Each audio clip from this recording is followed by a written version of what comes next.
going to be 2 segments. Let me say it right now. We're going to go into the next hire that really happened that to me was a bigger hire than what Dallas did. Ron Rivera? The hiring of the New York Giants, hiring Joe Judge. Now, of course, when I say the name, he doesn't jump out at anybody. Absolutely. They did a poll real quick. ESPN ran a poll and said 100% of NFL fans that had no idea who Joe Judge was when they asked him. So, that doesn't mean anything, but okay. Okay, Banks, you seem very calm about this hire. Yeah, I am very calm. Can you explain how and why? You're not gonna like my answer, but I don't get excited about these things anymore because honestly, it's like what I want, what you want as Pete Carroll type, all these things. It doesn't matter. These people are gonna make these decisions based on what they think they know, and I'm at a point where it is what it is. I don't like the way the Giants is moving, and what can I really do about it? Wait. But you grilled me to get an answer about who I wanted. And you asked me who I wanted, and I told you who I wanted. Who'd you want? But when it comes to the Giants, you real because it's like you know what it is. There's a whole bunch of no. There's a whole bunch of different angles to it. To me, first of all, it's the fact that when these off the wall hires come out, I think I can only think of one black man that got hired where it was just like he came out of nowhere. And correct me if I'm wrong. That was Raheem Morris. He didn't nobody. Scoop was popping. Yeah, nobody really knew where he came from. But when you see these off the wall hires of a wide receiver coach or some assistant to offensive line coach or something like that, it's always some white guy that nobody's ever heard of, right? And it's like initially when I first heard it, Joe Judge is like, "What the fuck?" Excuse me, but what the hell's going on? What is this about? And then it was just like, you didn't break your TV? Nah, not at all, because it's just like, yo, it is what it is. He did say, yo, this ain't serious, right? No, I did say that. I was like, yo, you're not serious. I thought it was a joke. Because somebody posted it in one of our groups. He was like, yeah, I thought it was a joke at first, but then I don't get mad about these things. Joke. I don't get mad about. Look, it's the same thing to me with the Daniel Jones pick. You just better be right. You better be right. If you're wrong, people are gonna get fired, and it is what it is. Well, I had given my take on it, and it was no shade. I was just coming straight out, and what I was saying is this: don't lie to yourself. Everything is shade with you, but go ahead. No, it wasn't. I gotta agree with you, baby. Yeah. When it comes to the Giants, yes. Okay, go ahead. You an ant? All shit. No, all shit. It actually wasn't. 100% shade. Listen, I said in the past 5 years, y'all have took reaches and hired coaches that was projects that really didn't have anything underneath them to bring them in as a New York Giants coach. Right. And to make this move, what they just made, especially with Gettleman being on the hot seat, who should have got fired. Yeah, agreed. You're going to make this move here that comes straight out of left field, a guy that really doesn't have anything that says about him that he's ready to be a head coach. But except he worked for the Patriots. What's money? Can I tell you why? Go ahead. Because, all right, so when the season ended, they did a poll of out of all the opening jobs, the Giants came in last, right? Okay. The reason being, most holes to fill on the roster and Gettleman, right? No seasoned vet or any potential up-and-coming coach, in my opinion, was taking that job. So and I don't isn't up-and-coming? Come on, stop it. I don't even think it's because of the roster at that point. Oh shit, like I'm saying. I didn't give no shade. I'm gonna say it's because of the GM. That's why they knew they couldn't get, even if it was somebody they won. Like, you had Mike McCartney in the building, and Paul. And the report was that he asked for power. He asked for 50-50. And the Giants said no. McCarthy asked for that? Yeah. So you could go ahead, do your other interviews, and then we go from there. Why did you take the Cowboy job now? I'm sorry, I didn't mean that was a question we was talking about. But that was something that was pulled by Chris Caney. Right, I got you. All right. Let me just show something. In this stage, seeing everyone who has gotten hired so far, you still got a couple of guys out there like McDaniel. Of course. Who, he didn't want that job. Wait, but the Giants didn't even go through the process. Because I can speak on that. With Gettleman. Yeah. Okay, well, once again, Rivera doesn't get along with Gettleman. Then it comes all red flags. It comes down to the same thing, like I said. Gettleman.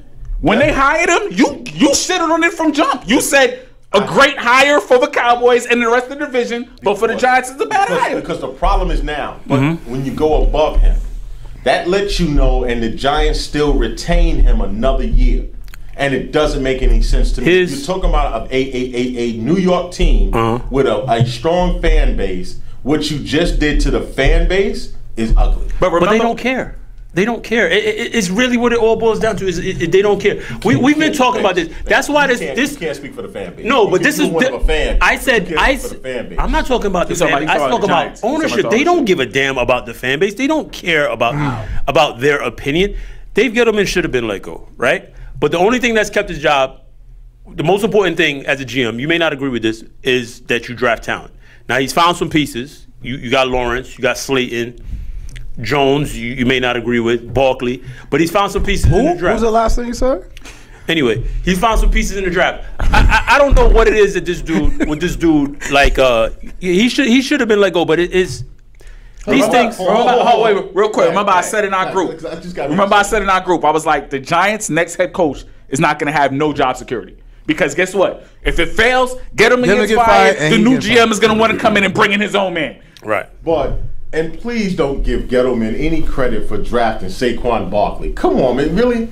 Yo, you can't get credit for that. Hold on. Money. Stevie Wonder could have drafted Saquon Barkley. There's a lot of people. No. There's a lot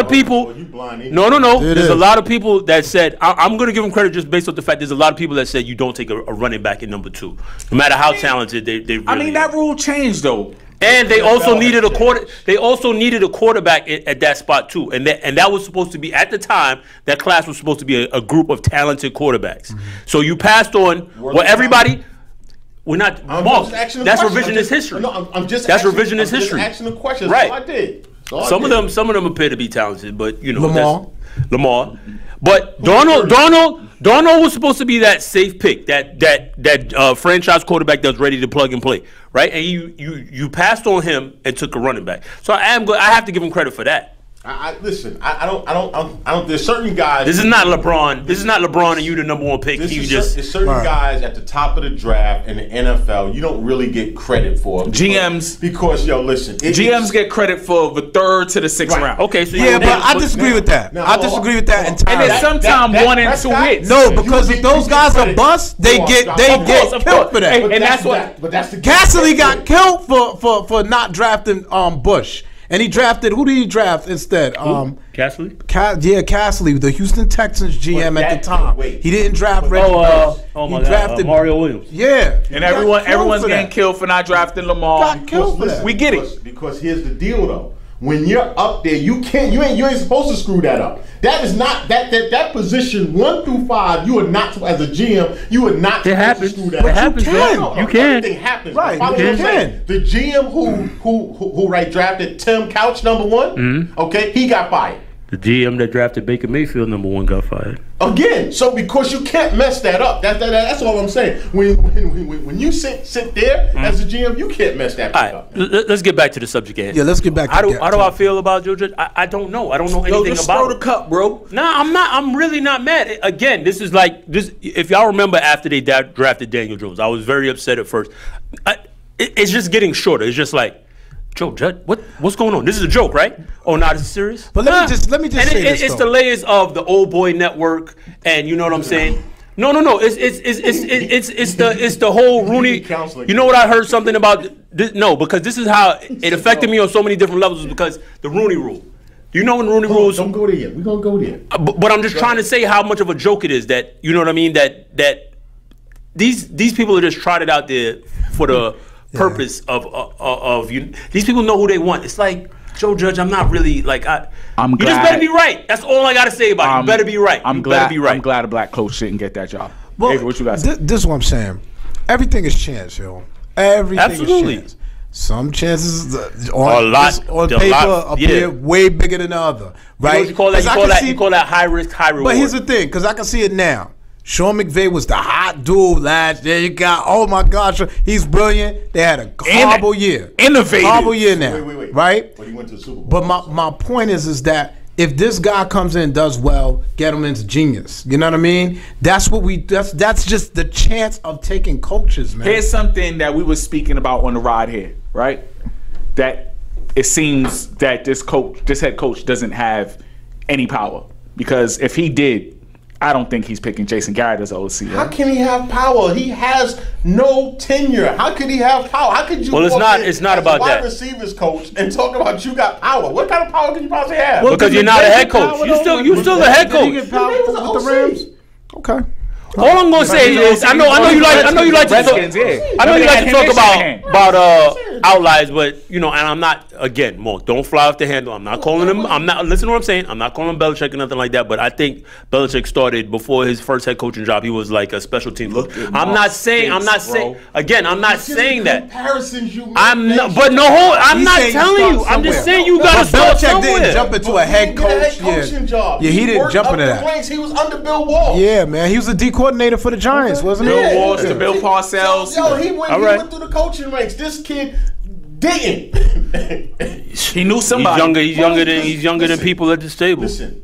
Let's just be. See now. Why you put my age out there, fam? Now, we all older than that dude. Let's segue into the other part of this. Because let's be honest, if the same dude was black and was with the Patriots and at his age, we would not be sitting here talking about he's just been named the Giants head coach. Look at the Dolphins coach. He had to work, right? Yeah. How long was he an assistant? A few years, and he was underneath that D coordinator. But here's the sad part. You got guys that has grinded, has been in the league, has put their work in, and the narrative was, in order to get a head coaching job, you had to be an OC. That's what it was about two or 3 years. You had to be a coordinator. You had to be a coordinator. Now this dude supersedes all of that. Jumps everybody. He was a special teams coordinator. Special teams coordinator and wide receivers coach. Oh, I thought he's just a wide receivers coach. Both. Special teams coordinator, wide receivers coach. But again, Mark, this is why this is not that upsetting to me, because it's just, But as I sit here and I am the militant of the group, it is upsetting. Because this is the same shit we keep seeing over and over, and nothing has changed. It's only getting worse. No, Mark, I 100% agree with you, but I'm gonna say this. I'm glad one of the top black candidates did not get that job. Because listen. Let me say. Okay. Because guess what? You are putting them in a position to fail, and then they're gonna look at the rest of them and be like, "Yo, look at the example." Okay. So I'm glad no one got started. So let's stay on topic with the Giants. Let's stay on topic because we're gonna touch that. Because it's not, because I said we're gonna segue into this deeper. Because it's not just about the Giants. It's not. And that what you just said sounds good. The only problem is this. The past 5 years, we've seen the same thing take place. No matter what they do, no matter how good they do or how bad, the numbers are getting less and less. Black coaches getting higher. In the last 5 years, Flores is the only one, right? But that's what I'm going to say. Get a job? No. With Flores, you got a job in the last 5 years, right? With Flores, you saw. Listen, they were supposed to. But the numbers are less and less. Yeah, but Flores. So that's one every other year. See, but this is what I'm trying to say. I don't think it's necessarily setting somebody up for failure. If you are a great coach, you can see that. I think you may not say that. I think in my opinion, Brian Flores is a good coach. That they traded away everybody, and he's rocking with nobody. I think they believe in him. They got like the organization was basically like, yo, we tanking, fam. We want that #1 pick, and he went out there and won 5 games. So I don't necessarily think you could say, oh, the Giants. Yo, if you're an outstanding coach, or if you're a good coach, or something like that, to be great. But then you don't have to be great. You don't have to be great. No, but my point by saying that is that all right. So the Dolphins believed in what he was doing, right? So you got a GM. His players. You got a GM. Everyone. The organization wanted him to go out there and win 5 games. Yeah, true. But there was some type of belief there. I don't think with the whole Gettleman still being there and all that. I don't think that's a good setup. But I get your point. I just wanted you to see what I'm coming from. No. Listen. I totally get it. The problem that I'm looking at is this here. Every year when there's 8 openings available, 2 guys get hired. Oh, I'm going to get. When there's can we talk about the Rooney Rule yet? Well, we're going to go into that next. Okay, cool. When there's 5 openings, nobody gets hired. I got you. So that's the point. But when you look around, you got 32 teams, and in a league that is majority black, and you look on the sidelines, and the numbers is totally opposite. Let's talk about. And that goes to the Rooney Rule. We'll be right back, y'all. Stay with us. We're going to talk about this a lot deeper. This is our take. Sure, y'all follow us, subscribe, y'all. Peace. Subscribe. For some reason, there is a Rooney Rule in place, and still this kind of stuff is happening. We got a problem. This is some BS. Ain't no way around this. We moving in a reverse direction. We moving in a reverse direction. Black men are not being treated fairly in the National Football League. Somebody got to say it. Somebody got to say it. You got to be kidding me. When the stuff that has happened over the last year, for this stuff to go on and we just gonna sit up here and have a sports conversation. No, I ain't having no damn sports conversation at this particular moment. Something wrong. Now the National Football League or somebody else, we gotta change this Rooney Rule. Is bogus, clearly, because it's being bypassed. The original intent, what it was intended to produce, is being circumvented.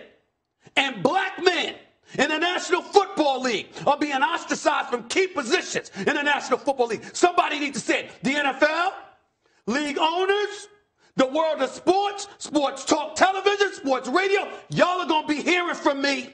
Hey, y'all, this is Marc, the moderator. This is our take. Banks.com, East Flatbush Finals. Leaf is only family, Brooklyn forever. The process, AD. All right, y'all. So we were just talking about the actual, to me, and I'm going to throw it out there, the racism in the NFL. And they came up with a rule which is called the Rooney Rule. Everybody know, and it's a part of, it is also it's also monitored by the Fitzpatrick organization. And to sit here in 2020 and see what we're seeing, how do you feel about how this is working out just this decade on how black coaches are not being recognized as being able to coach in a league of players that look like them? This is simple. Y'all can take the rest of the segment. Wow, okay. Leave? Yeah, pretty much. They want you to play ball. They want you to fill up seats with fans, but they don't want you to lead. It's really that simple. They don't want you to be the face. It's really that simple. I know we have this conversation a lot in the room about all of the owners racist, you know.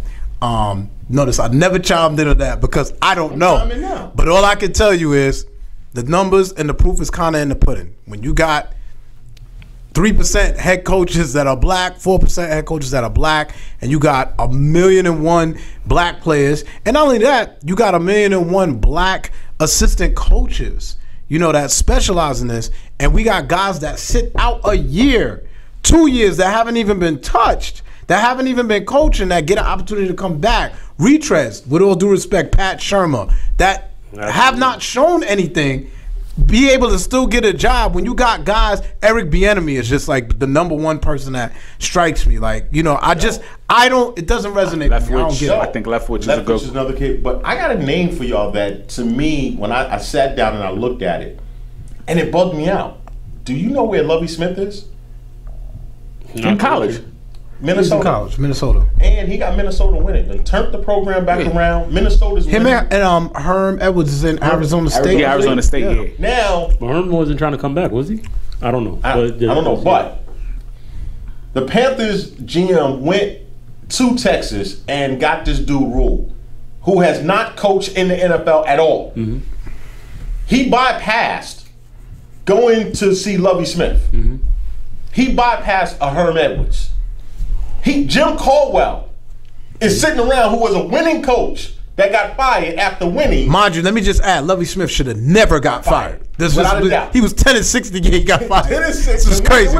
This is crazy to me. Okay, and so this is why I sit and say, for anyone to think that there's something more than this just being that it's not racism, that race doesn't play a part in this. Yeah, that's crazy. It's really deep to me because when you see the behavior, yeah. And now even when you put a rule in, do you know that the Rooney Rule was put in 2003? Yes. Can I want to go before you say what. Go ahead.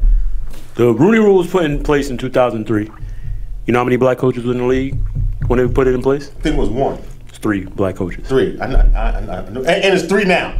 17 years later. That's exactly my point.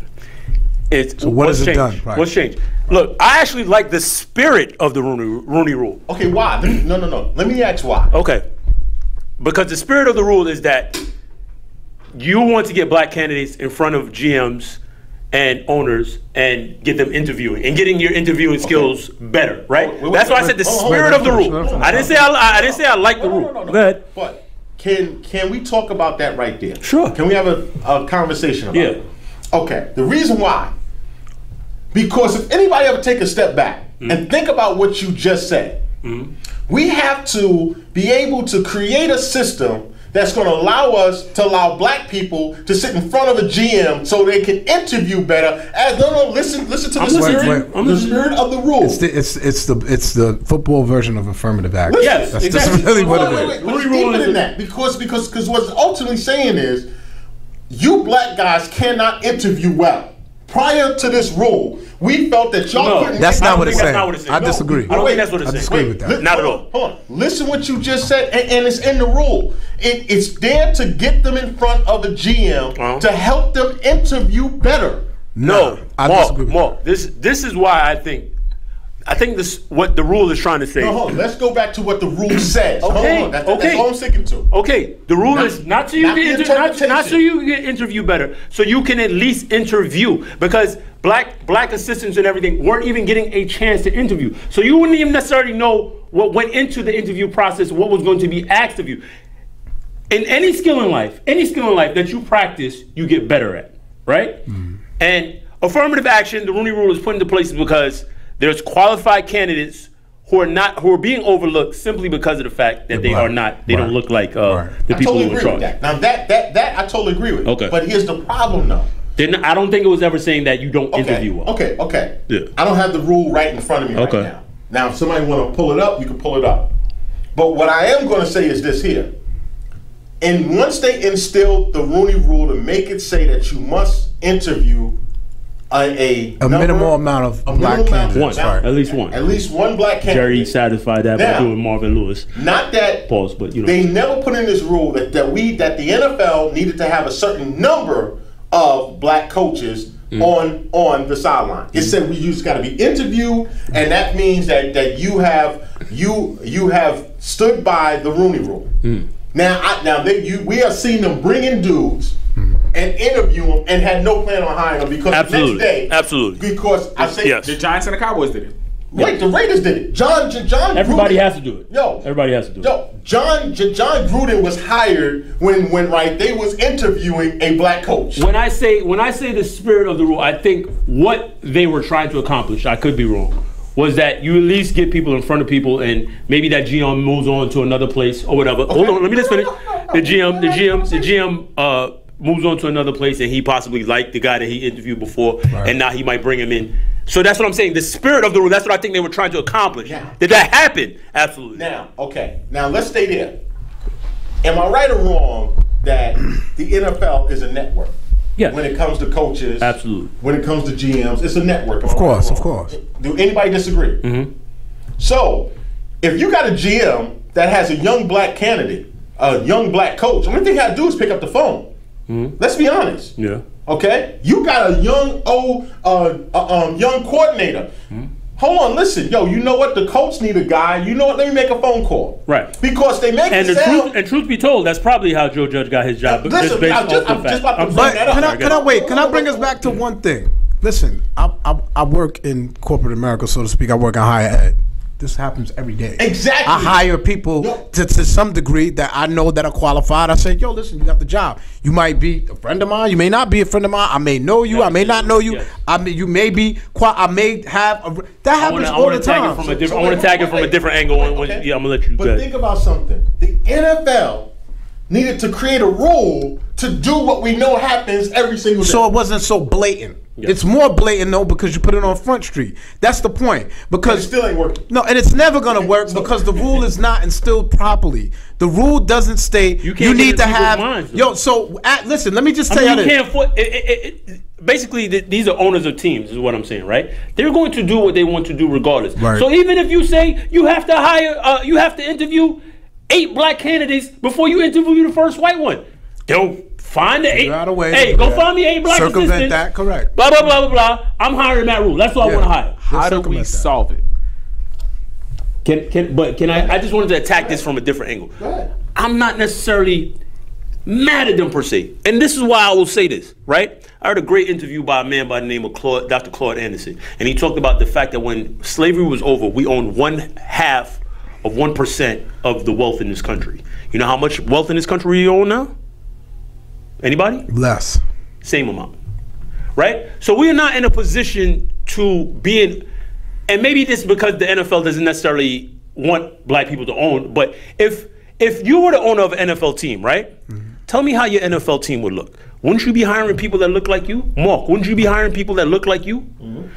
It would be the blackest team in the NFL from front office down to the roster, right? So I'm not, and this is nepotism. That's nepotism, and then I'm not saying, that's what I'm saying. I don't necessarily blame them, and I know that's an unpopular opinion, but you understand what I'm saying? Here's the problem, though, and I said it earlier, and I think this is where it misses the mark at, is because the players allow this to go on. The players who are the ones that see this and is directly impacted don't say a word. The other black coaches is not talking about doing anything, saying anything. The coaches that has jobs that are OCs and special this and special ain't saying a word. They're letting it go. Those guys right there, if I'm a young OC, I'm going to college. And here's why I go to college, because eventually the NFL, the face of the quarterbacks, is all going to look like this. And y'all going to need people who understand them to coach them. No, they don't. It ain't a lot of Greg Romans out here, or whatever his name. What you think they're just gonna keep changing them? No, because what's gonna happen? Watch what's gonna happen. How the old guard is not leaving. The old guard is not leaving. You don't have enough innovative white coaches that really understand about this new NFL. So what's going to happen is until it starts working. It's working. No, I know it's working. And that's I mean ridiculously working. But that's why I think Lamar wins 3 MVPs, wins 2 Super Bowls. Eventually, then I'm not saying tomorrow. No. Listen, I got you.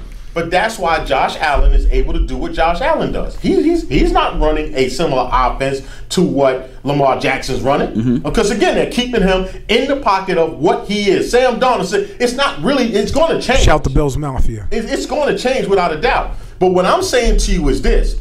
As long as you have what's going on, it's only getting worse. Oh, absolutely. It's getting worse. Absolutely. When you just made that comparison, at 2003 we had 3 coaches, to 2020 we got 3 coaches. So there's no progress. When there's no progress, that tells you something right off the rip. And there's a bunch of assistants, right? Yes. So back to Lee's point, how we solve it. Isn't part of it that we have to become owners? No.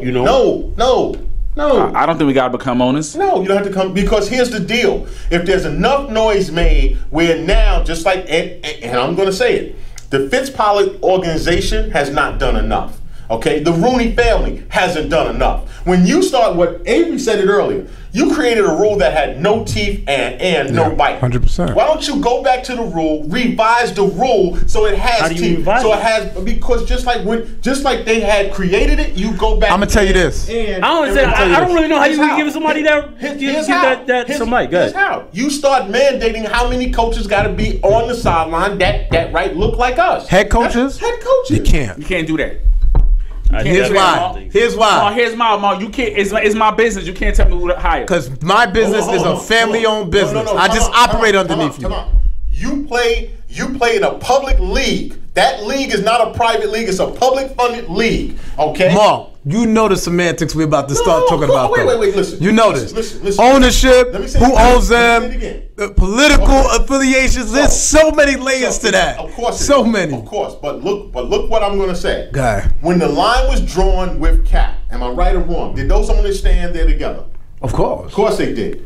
If you make the push against them, whereas if you're going to have this league on public television, if you're going to have public access, this is what has to happen going forward. You have to start making mandates, because without mandates, you're right. If you're going to have a racist that that is going to circumvent something constantly, then guess what? Why even have a rule? Listen, you know when that'll happen? You got to put teeth. I'm gonna tell you when that'll happen. When you get a black commissioner. And tell me when that's gonna happen. Black commissioner. That's so you proving my point. The black commissioner still works for the owners. Exactly, No matter because what. You're proving my point. Yeah, I know. I agree with you. I don't see it happening. But here's the point when I'm trying this. So how do you do? Hold on. How do you do that with Congress? You have to have Congress come in because the owners are not going to vote to go vote for this federal rule. level. Like, you know what I'm saying? Got to go to a federal level. You better That's get what I'm somebody out saying. there marching. Hold on. You gonna take him to court for collusion? Like, yo, because at the end of the day, here's the funny thing. That's what's been happening all these years anyway. It's been doing. But That's what's been happening all these years anyway. But there has to be some. I think there has to be some kind of trade or something that Congress or somebody can step in and mandate something, because you can't keep seeing this. The more black coaches you get, the more that possibility becomes true. The more black assistant coaches you get, the more that possibility. Are we seeing it like that? Excuse me for a second. What is the highest number? What was the highest number tenured black coaches in the NFL at one time? Do you know what the number was? I think it was. You mean how many were in the league? I think 6 or 7. 7. It was 7. Yeah. 7, and there's 32 teams. Yeah, it was 7. It was 7, and it's 32 teams. I think that's about right. Only reason I say that is because it reflects the population. Okay, hold on. Yeah, it reflects the population. Right? Hold on. Now, could you ever see the same thing there? Oh, absolutely not. Oh, okay. But I mean, we know what we're talking about, though, right? We know what time it is. We know what time it is. That's all I'm saying. But see, wait. But see, that's where I'm going with it. Because you know what time it is to right. Say that 7 is fine. No, I'm not saying it's fine. I'm saying it's a reflection of what the numbers of society is. No, it's not about no, Banks. Because when you have a workforce that is 81% black, this is where I gotta disagree with that though, because in the business world, you look at. I work at a community college where the student population, it looked like all of us, but the administration don't look like us. That's just how it works. Every school, so that's what I'm saying. Every black neighborhood is like that. That's how that works. But no, because that's what. Now I'm not accepting that. I'm not accepting that. So wait. We understand how it works, right? But we also know that shouldn't be actually accepted. We all know that. We all know that. Wait. So I agree with that. I don't accept that, because that's the bullshit. Because it couldn't happen on the other side. I just think in the NFL, in a multi-million-dollar industry, billion-dollar industry, it's gonna take some time, B. It's gonna take some time. All right, y'all. This is our take. Thank you for tuning in, man. Yo, this is peace, y'all. Very, very good. Yo, Avery, when you say that administration don't look like you meant like they tall? Ouch. Yo, this is our take, y'all. Peace.